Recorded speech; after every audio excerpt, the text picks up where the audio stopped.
purple, green, and gold. The yellow hen, stepping high and with an air of vast importance, walked slowly over the rich velvet carpets of the splendid palace, examining everything she met with her sharp little eyes. Billina had a right to feel important, for she alone shared the Nome King's secret and knew how to tell the objects that were transformations from those that had never been alive. She was very sure that her guesses would be correct, and before she began to make them she was curious to behold all the magnificence of this underground palace, which was perhaps one of the most splendid and beautiful places in any fairyland.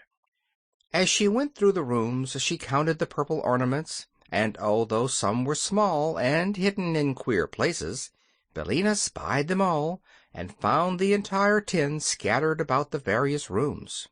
The green ornaments she did not bother to count, for she thought she could find them all when the time came. Finally, having made a survey of the entire palace and enjoyed its splendor, the yellow hen returned to one of the rooms where she had noticed a large purple footstool. She placed a claw upon this and said "Ev," and at once the footstool vanished, and a lovely lady, tall and slender and most beautifully robed, stood before her. The lady's eyes were round with astonishment for a moment, for she could not remember her transformation, nor imagine what had restored her to life. "Good morning, ma'am," said Billina in her sharp voice. "You're looking quite well, considering your age." "Who speaks?" demanded the Queen of Ev, drawing herself up proudly. "Why, my name's Bill by rights," answered the hen, who was now perched upon the back of a chair, "although Dorothy has put scallops on it and made it Billina, but the name doesn't matter. I've saved you from the Nome King, and you are a slave no longer." "Then I thank you for the gracious favor," said the Queen with a graceful curtsy. "But my children, tell me, I beg of you, where are my children?" And she clasped her hands in anxious entreaty. "Don't worry," advised Billina, pecking at a tiny bug that was crawling over the chair back. "Just at present they are out of mischief, and perfectly safe, for they can't even wiggle." "What do you mean, oh kindly stranger?" asked the Queen, striving to repress her anxiety. "They're enchanted," said Billina, "just as you have been. All, that is, except the little fellow Dorothy picked out. And the chances are that they have been good boys and girls for some time, because they couldn't help it."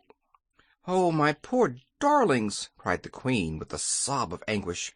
"Not at all," returned the hen. "Don't let their condition make you unhappy, ma'am, because I'll soon have them crowding round to bother and worry you as naturally as ever. Come with me, if you please, and I'll show you how pretty they look." She flew down from her perch and walked into the next room, the Queen following. As she passed a low table, a small green grasshopper caught her eye, and instantly Billina pounced upon it and snapped it up in her sharp bill. For grasshoppers are a favorite food with hens, and they usually must be caught quickly before they can hop away. It might easily have been the end of Ozma of Oz had she been a real grasshopper instead of an emerald one. But Billina found the grasshopper hard and lifeless, and suspecting it was not good to eat, she quickly dropped it instead of letting it slide down her throat. "I might have known better," she muttered to herself, "for where there is no grass there can be no live grasshoppers. This is probably one of the King's transformations." A moment later she approached one of the purple ornaments, and while the Queen watched her curiously, the hen broke the Nome King's enchantment, and a sweet-faced girl, whose golden hair fell in a cloud over her shoulders, stood beside them. "Evanna!" cried the Queen, "my own Evanna!" and she clasped the girl to her bosom and covered her face with kisses. "That's all right," said Billina contentedly. "Am I a good guesser, Mr. Nome King? Well, I guess."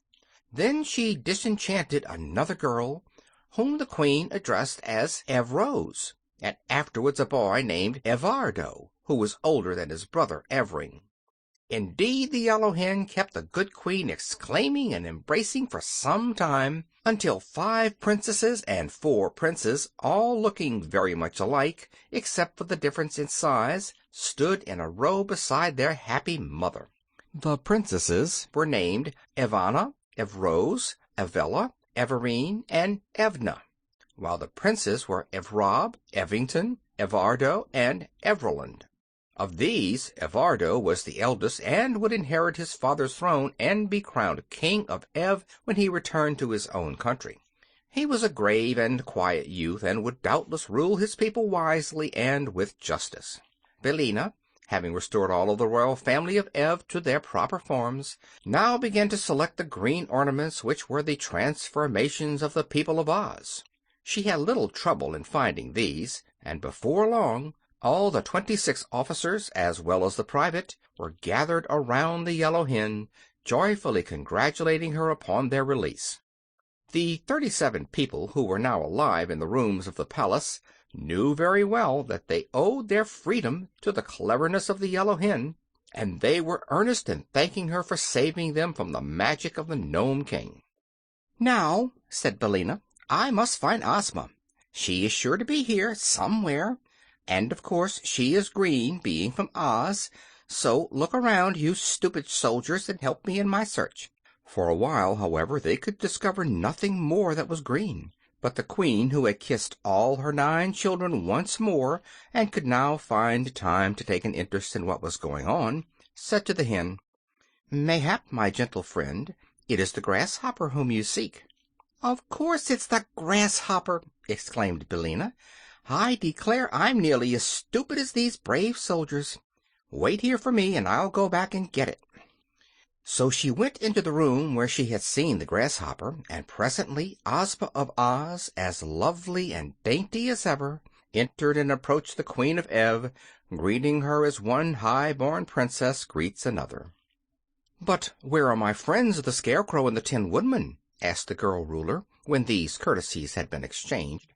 "I'll hunt them up," replied Billina. "The Scarecrow is solid gold, and so is Tik-Tok, but I don't exactly know what the Tin Woodman is, because the Nome King said he had been transformed into something funny." Ozma eagerly assisted the hen in her quest, and soon the Scarecrow and the Machine Man, being ornaments of shining gold, were discovered and restored to their accustomed forms. But search as they might, in no place could they find a funny ornament that might be the transformation of the Tin Woodman. "Only one thing can be done," said Ozma at last, "and that is to return to the Nome King and oblige him to tell us what has become of our friend." "Perhaps he won't," suggested Billina. "He must," returned Ozma firmly. "The King has not treated us honestly, for under the mask of fairness and good nature he entrapped us all, and we would have been forever enchanted had not our wise and clever friend, the Yellow Hen, found a way to save us." "The King is a villain," declared the Scarecrow. "His laugh is worse than another man's frown," said the private with a shudder. "I thought he was honest, but I was mistaken," remarked Tik-Tok. "My thoughts are usually correct, but it is Smith and Tinker's fault if they sometimes go wrong or do not work properly." "Smith and Tinker made a very good job of you," said Ozma kindly. "I do not think they should be blamed if you are not quite perfect." "Thank you," replied Tik-Tok. "Then," said Billina in her brisk little voice, "let us all go back to the Nome King and see what he has to say for himself." So they started for the entrance, Ozma going first, with the Queen and her train of little princes and princesses following. Then came Tik-Tok and the Scarecrow, with Billina perched upon his straw-stuffed shoulder. The 27 officers and the private brought up the rear. As they reached the hall, the doors flew open before them, but then they all stopped and stared into the domed cavern with faces of astonishment and dismay. For the room was filled with the mail-clad warriors of the Nome King, rank after rank, standing in orderly array.